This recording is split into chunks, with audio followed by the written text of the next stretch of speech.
Ownership is when you don't stop at done, you stop at delivered. Or even stronger, ownership means I don't just hand over tasks, I close loops.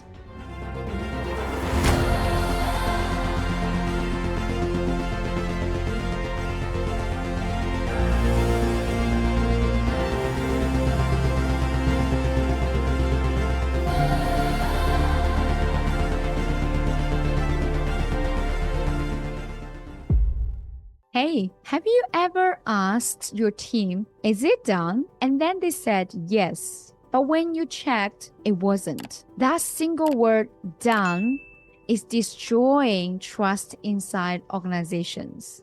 CEOs don't struggle because people are lazy. They struggle because leaders and teams define completed differently. To a staff member, completed often means I finished my part. To a CEO, completed means the outcome is achieved. That gap, that's where frustration lives. Interesting fact to share with you. According to workplace engagement studies, for example, Gallup research, only about 20 to 25% of employees feel fully accountable for business outcomes. Most feel accountable only for tasks. Most employees are trained to finish tasks. Very few are trained to own results. And that's not a people problem. That's a leadership clarity problem. You're not alone, my friend. I was there before. And sometimes I'm still on this trap. I once asked a team member, has the client been informed?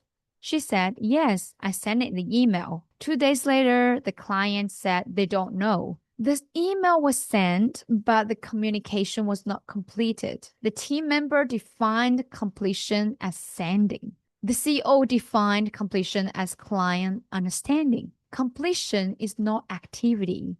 Completion is confirmed impact. Let that land. Ownership is not doing your job description. It's not working long hours. It's not being busy. Ownership means I am responsible for the result, even if requires follow-up, clarification, correction, or extra initiative. Ownership is when you don't stop at done, you stop at delivered. Or even stronger, ownership means I don't just hand over tasks, I close loops. So what is a loop closure? It means, was it understood? Was it received? Was it implemented? Was the goal achieved? Completion requires verification.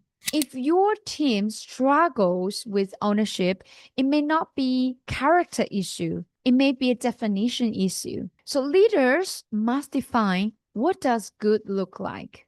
What does completed mean? What does excellent require? People rise to the standard that is clearly defined, not the one assumed.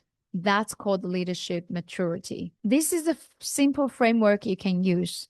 When assigning any task, add, number one, what's the outcome? Number two, how will we measure success? And number three, how will we confirm completion? I want to share a quick story. Recently, one of my team members, she has done 90% of the job which she's in charge of, but she forgot this last step.